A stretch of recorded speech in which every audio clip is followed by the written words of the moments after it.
Hey everyone, it's Ron and hope you're having a fantastic day.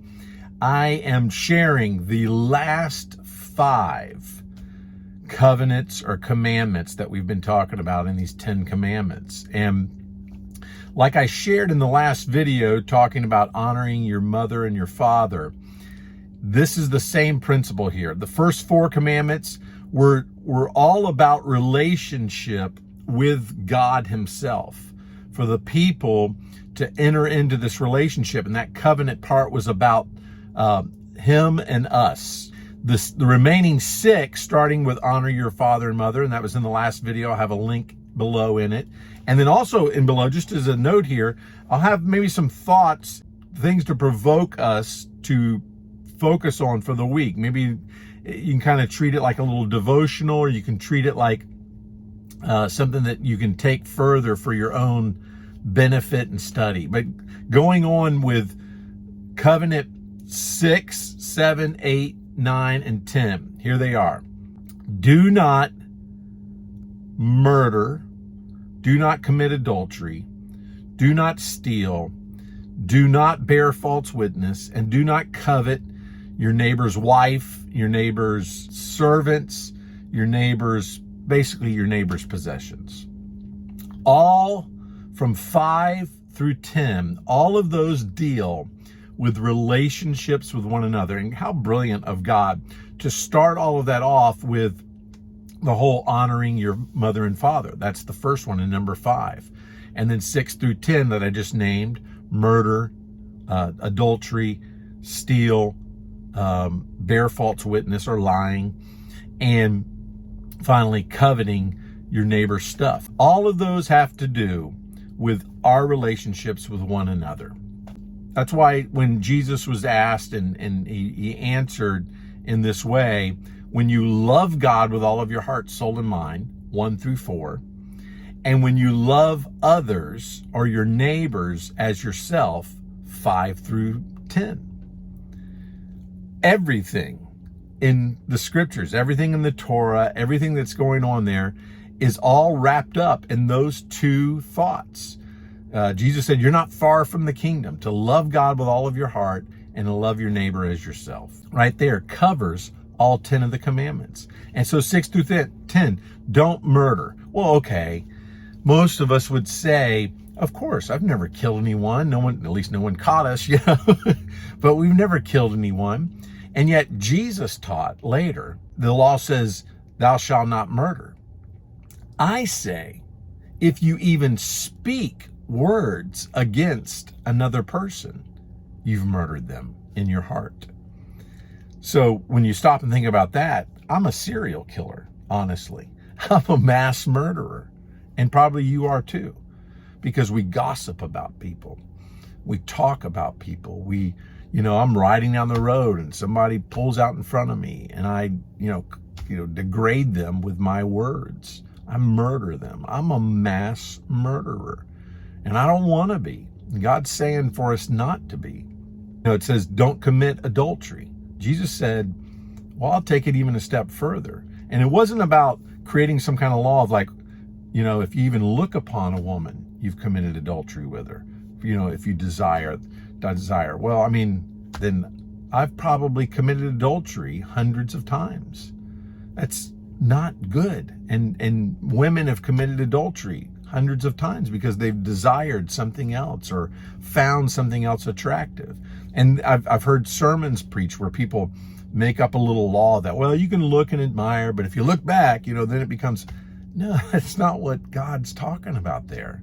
When Jesus says those words, he's talking about our hearts and where our hearts are. And that's the struggle. Then he shares in the next one, not to steal from one another. He goes on about that. He said, it's not just not taking from one another, it's doing good to one another when Jesus teaches about that. It wasn't just enough. That's why he gives the story of the Good Samaritan. And people are I'm saying Good Samaritan because that's how we know it. But Jesus didn't say that. He said a certain Samaritan. He wasn't good. He was a certain person. He wasn't exceptional. he was a certain Samaritan went down. And what he's saying is, listen, if I have and my neighbor doesn't have, then Jesus is saying it's like we're stealing from him. We should give to our neighbors, those who are in need, and bless them, not steal from them. That's where he's taking it. It's our heart conditions. And then he says not to bear false witness. You know, Colossians 3:9, Susan and I had listened to a teaching on this, and it's fantastic. And it says, stop lying to one another. And what it's talking about there is stop putting on the facade of the life you want everyone to think you're living, and be authentic. Stop living according to the world.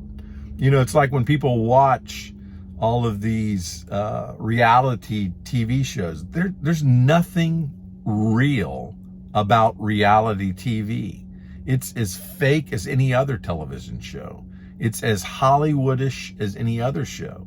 It's the persona that person is putting out on camera for everyone to see, as if their life's all together. And yeah, they create some drama so everyone will tune in and, you know, want to watch all of the drama. Yeah, everyone loves a good, you know, house burning. Everyone loves a good train wreck. We all want to see it.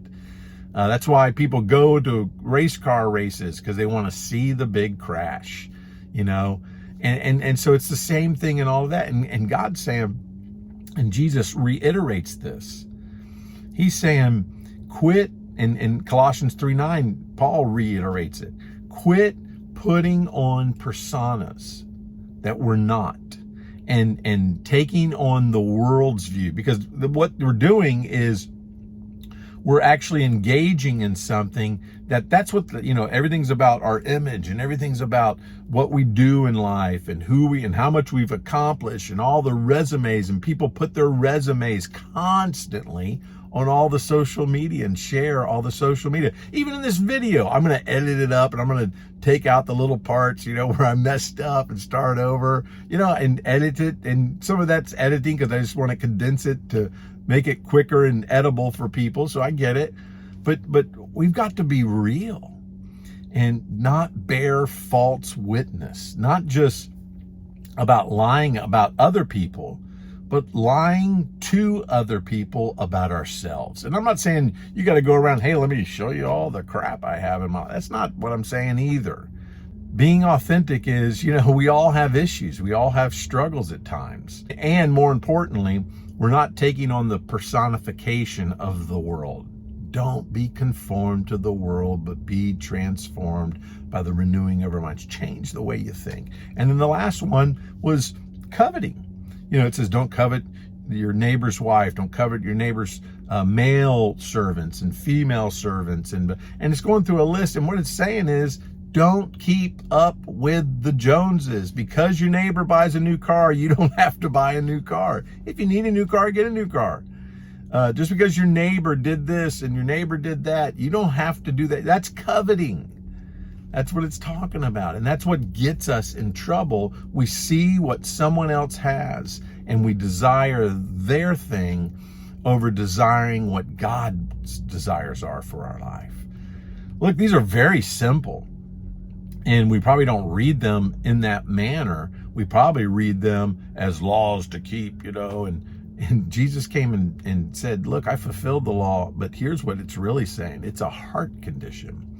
And so I'm praying for your heart. I challenge you this week. I challenge myself this week to let go of that stuff that we chase and all the things and dealing with one another, that we're authentic in our love for God and our love for each other. So I bless you today with health and healing, wisdom and knowledge, power and prosperity, and the gifts and the fruits of the Spirit of God to be evident and flowing in your lives. I love you, and I hope you have a fantastic week.